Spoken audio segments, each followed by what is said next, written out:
Some people say that mass immigration into the United States can help reduce world poverty. Is that true? Well, no, it's not.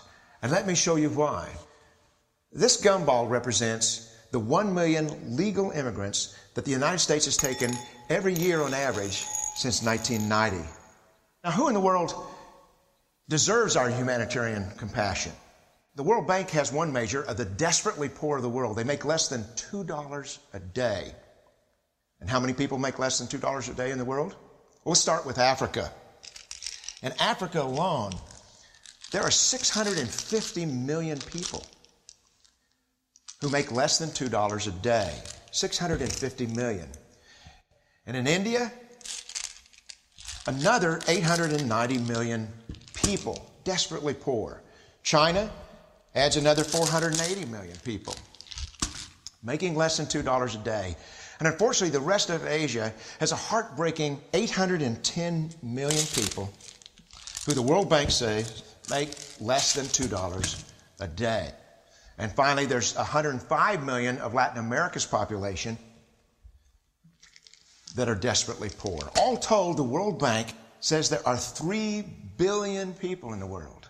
3 billion people who are desperately poor, making less than $2 a day. That's 3,000 gumballs. And every year, we take 1 million and suggest that we've somehow made a humanitarian difference. Of course, we don't pull our immigrants from these desperately poor populations, do we? These people are too poor, too sick, too disconnected to make it here as immigrants. We tend to pull our immigrants out of the better off poor of the world. And Mexico tends to define the type of immigrant that we bring here because the plurality of people come from Mexico. And Mexico is poor. How many people in the world live in countries that have average incomes lower than that of Mexico? And the World Bank tells us that that number is these 3 billion plus another 2.6 billion people. 5.6 billion people in the world who live in countries with average incomes below that of Mexico. That's 5,600 gumballs. And so what is it that the elites are telling us? They're telling us that when we take this 1 million immigrants, that we somehow or another are tackling world poverty. And we have to do it regardless of the effect on our unemployed, the working poor, the most vulnerable members of our society, regardless of the effect on our natural resources. Even if we went by the most radical proposals in Washington, which are to actually double our immigration to 2 million a year,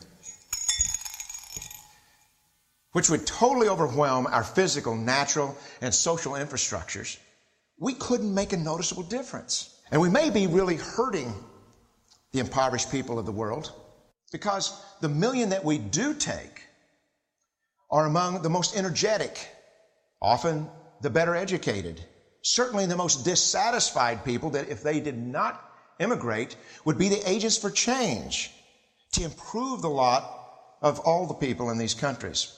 The true heroes in the global humanitarian field are the people in these countries who have the wherewithal to immigrate to another country, but instead stay in their countries to apply their skills to help their fellow countrymen. Unfortunately, our immigration system tends to entice these very type of people to abandon their countrymen. The impossibility of making even a dent is actually worse than it looks here. Because last year, when we took 1 million immigrants, these countries added, births over deaths, 80 million more people into the impoverished populations. And this year, Congress is bringing in 1 million legal immigrants. And this year, according to the United Nations, these countries are expected to add another 80 million people. And next year, you can be quite sure that Congress, unless stopped by the American voters, will bring in another 1 million immigrants. And these countries, unfortunately, will be adding another 80 million people. into these impoverished nations. We could take 5 million a year, but we'd never get ahead of what's happening in these countries. Not in this century. Don't you see? Immigration can never be an effective or significant way to deal with the suffering people of the world. They have to be helped where they live.